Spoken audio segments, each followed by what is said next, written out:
Hello सांग मैंने जय जगन्नाथ आउ एबे मु बाहरी मंदिर को कहीं काली हूँ आमर कार्तिक पूर्णिमा जोटा कि डंगा भसा आउ मंदिर रे आज आमर बहुत गुड़े फंक्शन हम राति भी प्लस काली सकाଳେ भी हम तो आज राति मंदिर सब कौन कार्य हम तो सहीटा आम देखा जा तो ये चलतु जा मंदिर को आउ मंदिर रे देखा कौन सब प्रोग्राम चली एबे चलन जा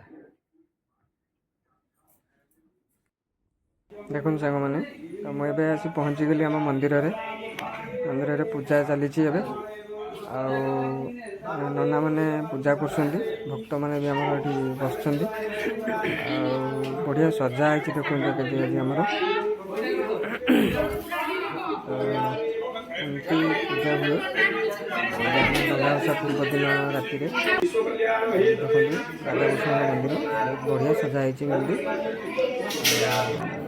ये भी आउरी सजा चली आमर चली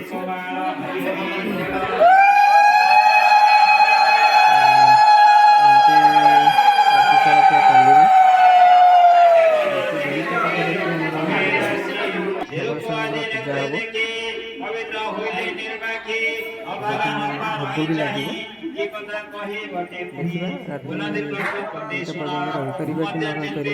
पूजा चलुच डंगा भसा कार्तिक मास जो कहते राति 2टार भोग लगे गज भोग जो आप देखी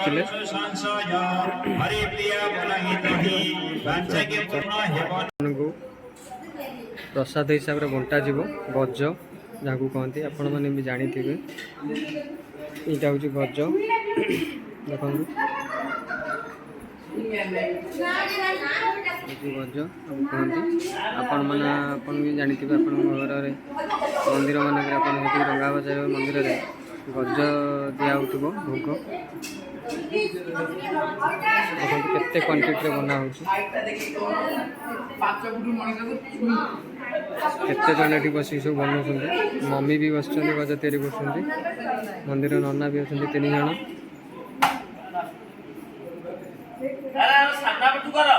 समस्त बस गज तैयारी कर खाली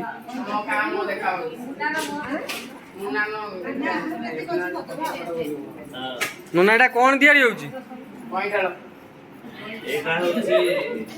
गज भोग एथरे कौन कौन सब तैयारी होउची कौन कौन एथरे पूरा दिया होउची नडिया कदली छेना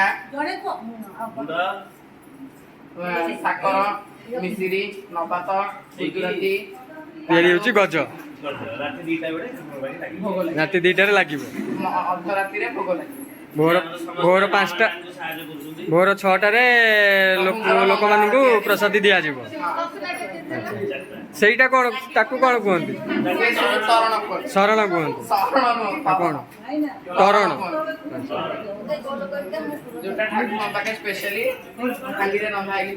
अच्छा समस्त समस्त मिसिक चली भोग तैयारी गज भोग समस्त पूरा मजा मस्ती चलती नना लोक मैंने समस्त मिसिक मजा मस्ती कर मम्मी भी अच्छा ये जो ऑरेंज कलर लुगा पिंधि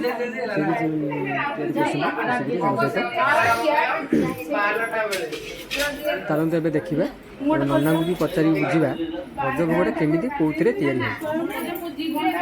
ना आमर आज ये कौन चलती मंदिर प्रोग्राम जय जगन्नाथ जय बाबा नीलकंठेश्वर आज पवित्र बड़ ओषा ये बड़ ओषा बाबांकर रात्र रे गज भोग बाबा को लगी हम तेणु आम समस्ते ये गज भोग आयोजन अच्छु गज भोगटा कौन गज भोग हूँ बाबांकर गोटे प्रिय भोग जोटा कि वर्ष को थे आमर हुए चाउल चूना अठार दिया घर जमी मंडा पिठा तैयारी हुए से भाई आमर गज भोग तैयारी हुए गज भोग सागे तरण तरण जोटा कि चाउल चूना क्षीर गुजराती ये जिन पड़ी तरण हम बाबा पाखे लगी हम तापर काली सका पूर्णमी सका सब भक्त मान प्रसाद बंटा आज ये जो पूजा चली राति सारा चलो हाँ आज बाबांकर राति बाबा धवलेश्वर पूजा चलो राति 2टार बाबांकर बड़ सिंहार बेश हम ତାପରେ ତ ବାବାଙ୍କର ଦର୍ଶନ ପୁରା ସାଣ ବେଲା ସମସ୍ତେ ଭକ୍ତ ଦର୍ଶନ କରିବେ। କେତେଟାରୁ କରିବେ?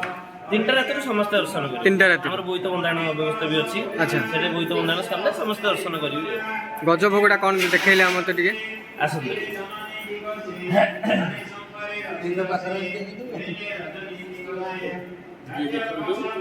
ଇଏ ସବୁ ଗଜଭୋଗ,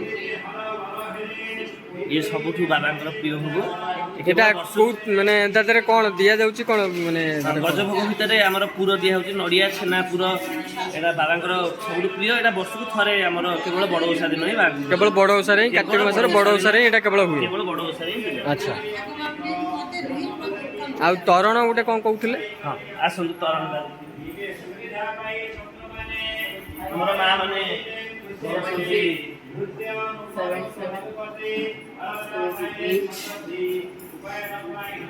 ହେଉଛି ଆମର ତରଣ।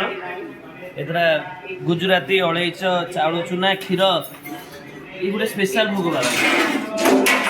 ଏତିକ ସବୁତିକ ତିଆରି ହେଇଛି ସବୁ ଭକ୍ତମାନଙ୍କୁ ସବୁ ଦେବା ପାଇଁ। ଭକ୍ତମାନଙ୍କୁ କାଲି ବିତରଣ କରାଯିବ। ଆଚ୍ଛା ଠିକ୍ ଅଛି। ଜୟ ଜଗନ୍ନାଥ। ଜୟ। ଚାଲ ଦେଖିବା ନାନା ତ କହିଲେ କେମିତି କ'ଣ ହେଉଛି। ଏବେ ପୂଜା ଚାଲିଛି, ଆଳତି ହେଉଛି। ଆଳତି ପରେ ପୁଷ୍ପାଞ୍ଜଳି ଦିଆହେବ। ଆମେ ପୁଷ୍ପାଞ୍ଜଳି ଦେବା ଆଗକୁ ପୁଷ୍ପାଞ୍ଜଳି ଦେଇସାରିବା। ପୁଷ୍ପାଞ୍ଜଳି ଦେଇସାରିଲା ପରେ ପ୍ରସାଦ ପାଇବା।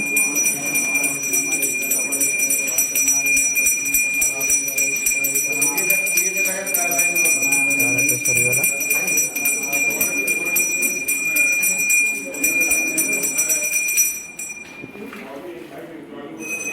ନାନା ସମସ୍ତଙ୍କୁ ଫୁଲ ଦେଉଛନ୍ତି।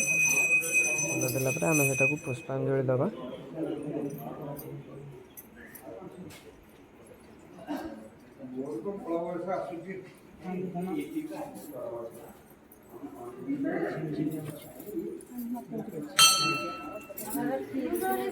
ଫୁଲ ନେଲି, ଗୋଟେ ଫୁଲ ଦେଲେ ଆମେ ପୁଷ୍ପାଞ୍ଜଳି ଦେବା ଆଜ୍ଞା।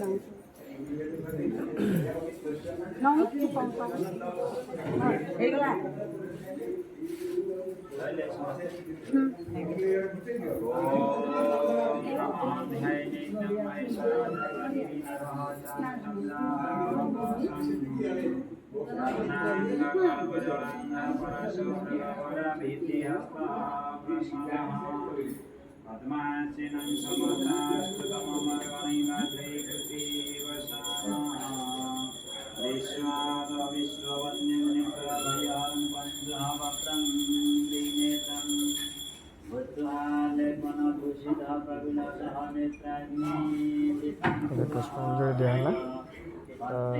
ଡାଲାରେ ସବୁ ଫୁଲ ରଖିକି ନନା ସେଟା ଠାକୁରଙ୍କ ପାଖରେ ଅର୍ପଣ କରିବେ। ସମସ୍ତେ ତ ସମ୍ଭବ ନୁହଁ ସମସ୍ତେ ଯାଇକି ଠାକୁରଙ୍କ ପାଖରେ ପକାଇବାଟା।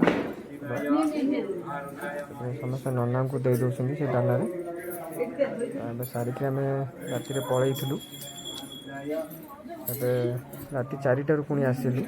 କିନ୍ତୁ ଦେଖନ୍ତୁ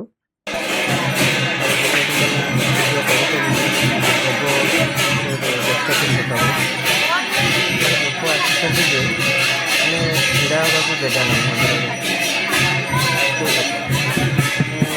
ରାତିରେ ତଥାପି 5:30-6ଟା ପାଖାପାଖି ହେଇଗଲାଣି। ପରିପାଟ ସବୁ ଦେଇଛି। ଭୋଗ କାମ କରିକି ଆସିଲା ପରେ ମନ୍ଦିର ପରିସର ଭିତରେ ଛିଡ଼ା ହେବାକୁ ଜାଗା ନାହିଁ। ଗୋଟେ ପର୍ସନାଲ ଛିଡ଼ା ହେଇକି ସାଇଡ଼ରେ ଭିଡ଼ିଓଟା କରୁଛି।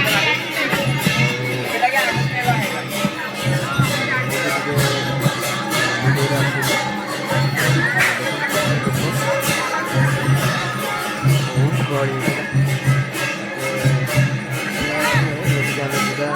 ଡଙ୍ଗା ବସେଇବା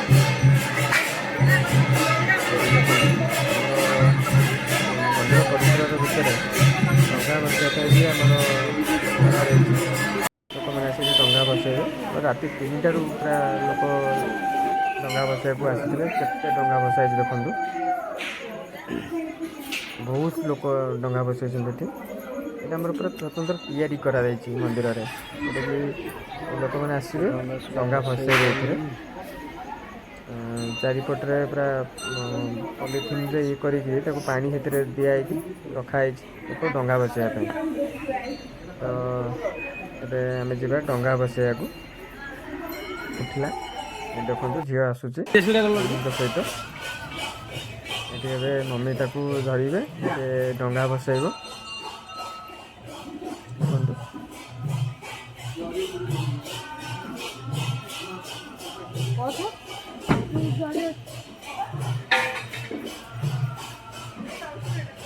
ବହୁତ ଖୁସି ଅଛି ଡଙ୍ଗା ବସାଇବା ପାଇଁ ଆଜି। ଦେଖନ୍ତୁ କଦଳୀ ପାଟୁଙ୍ଗାରେ ଆମର ଡଙ୍ଗା ଭସା ହେଉଛି। ବହୁତ ଖୁସି ଅଛି ସେ ଡଙ୍ଗା ବସାଇବା ପାଇଁ।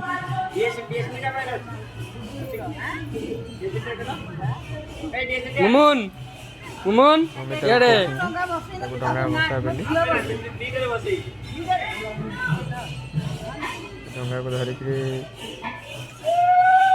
ମତେ ଅନଉଛି କେମିତି କରୁଛନ୍ତି ଅନେଇ ଦିଏ। ବହୁତ ଖୁସି ଅଛି। ଆମେ ଡଙ୍ଗା ଭସେଇ ସାରିଲୁ। ଡଙ୍ଗା ଭସେଇ ସାରିଲା ପରେ ଆମେ ପୁଣି ମନ୍ଦିରକୁ ଗଲୁ। ସେଠି ପୂଜା ଚାଲିଥାଏ ଚଉରାଙ୍କ ପାଖରେ।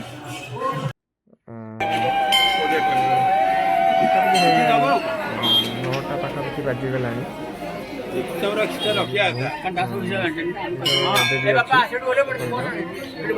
ଖେଚେଡ଼ି ଭୋଗ ବି ଦିଆଯାଉଛି। ଏପଟରେ ଦିଆଯାଉଛି ଗଜ ଭୋଗ। 50 ଟଙ୍କା ଟିକେଟ୍ କାଟିଛନ୍ତି ଗଜ ଭୋଗ ପାଇଁ। ସେମାନେ ଆସିକି ତାଙ୍କ ଟିକେଟ୍ ଦେଖେଇକି ଭୋଗ ନେଇକି ଯାଉଛନ୍ତି। ସେଇ ହିସାବରେ ସେମାନେ ଟିକେଟ୍ ଦେଖ